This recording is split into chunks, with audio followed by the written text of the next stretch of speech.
No, they're ignorant. That's ignorant. Alright guys, welcome back to more Ignorance in Basketball. I'm sure we've heard the news. Deandre Ayton officially did not get that max contract from the Suns. Now, am I surprised? Nah, not surprised.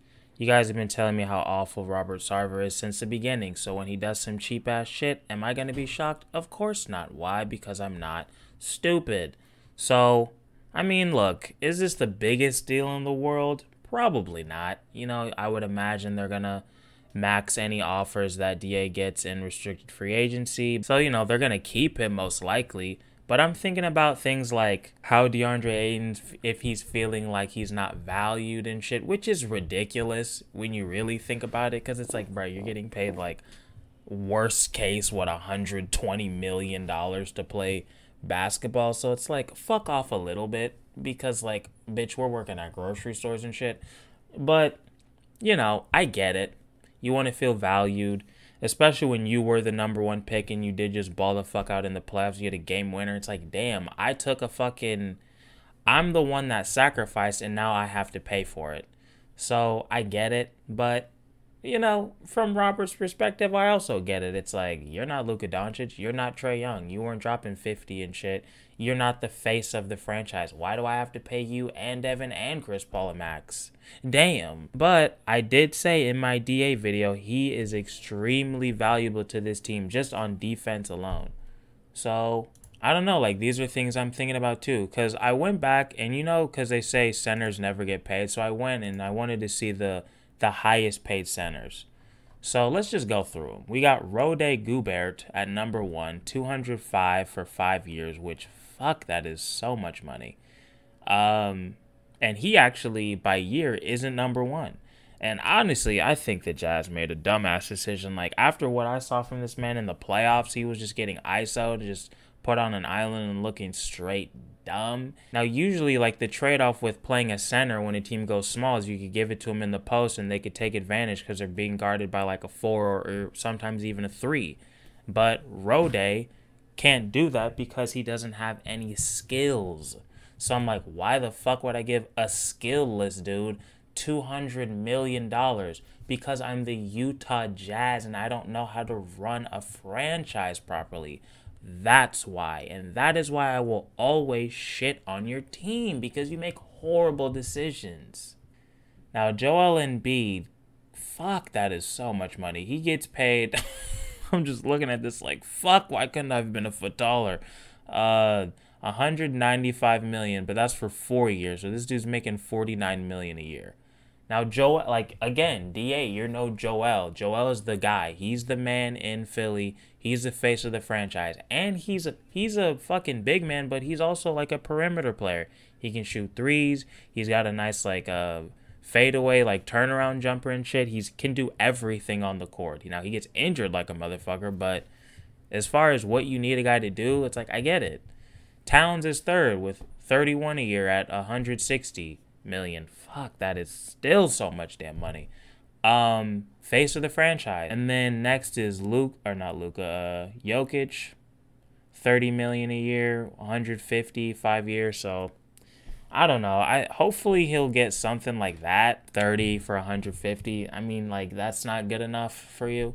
Like, but is that 25 million over 5 years? Is it worth all this bullshit, Robert? Like, I don't know. I mean, fuck, that's obviously a shit ton of money, $25 million. But you own an NBA team. You know the rules aren't the same here. It's not like we're talking about regular ass people. So, I don't know. What are your guys' thoughts? Do you think it's the biggest deal in the world? I don't know. I will say from Robert's perspective, like, as you saw, big men don't really get paid like that. All the ones that I named have, like, really good perimeter skills. Like, Jokic is basically a guard. Towns, same thing. He can shoot from anywhere on the floor. Embiid, same thing, and they're all like the main guy in their city. Like, DA is what, third? So, I mean, I get it. Like, again, I don't know if it's the right decision, but I understand it. So, I don't know. What are you guys' thoughts? Also, we do want to give a shout out to Mikhail. And honestly, I think they got a bargain because I expect Mikal to get better and better throughout the years. I don't know if I could say the same for DA. I think he's going to improve, but I don't know how much better he can be than what we saw from him in the playoffs last year. Obviously, his potential is pretty crazy, but I don't know. I just don't know. I do think Mikal is somebody who's going to consistently like get better, and you'll notice like a big thing in his game year after year after year. I don't know if I could say the same for DA. I hope so, but I don't know. So we shall see. Like, is DA gonna start shooting threes consistently? Like, what else could he do? I think, like I said, he could add a really nice face-up game. I've noticed he started getting a little bit more aggressive with that mid-range jumper. I don't know if that was just preseason stuff, but he did say that he wanted to be more of like a contributor on offense this season, so we'll see how that goes. And like, that's another thing, right? I feel like athletes have to be kind of coddled with their egos and their emotions and shit. So long term, you want to, like, if I'm an athlete and I'm going to stay with the team, theoretically, I'm going to stay with the team that I know wants me there and they need me there, because, you know, I have a fucking ego. Everybody's been kissing my ass since I've been like 8 years old.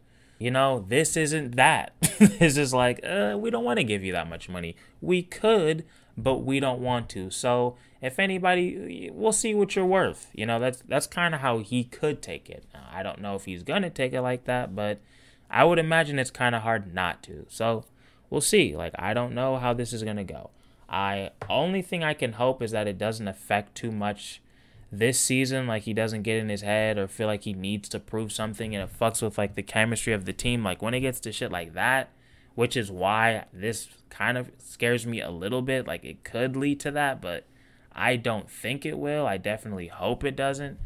But I don't have a crystal ball on my desk just yet. That is coming soon, though, so we'll see. But that's it. I don't really have a whole much I don't really have a whole lot more to say about the situation. I'm curious to see how it goes. And I hope our boy DA feels loved and welcomed and all that fuzzy shit. So that's it. I don't want this video to be too long, and I will see you guys soon. Peace.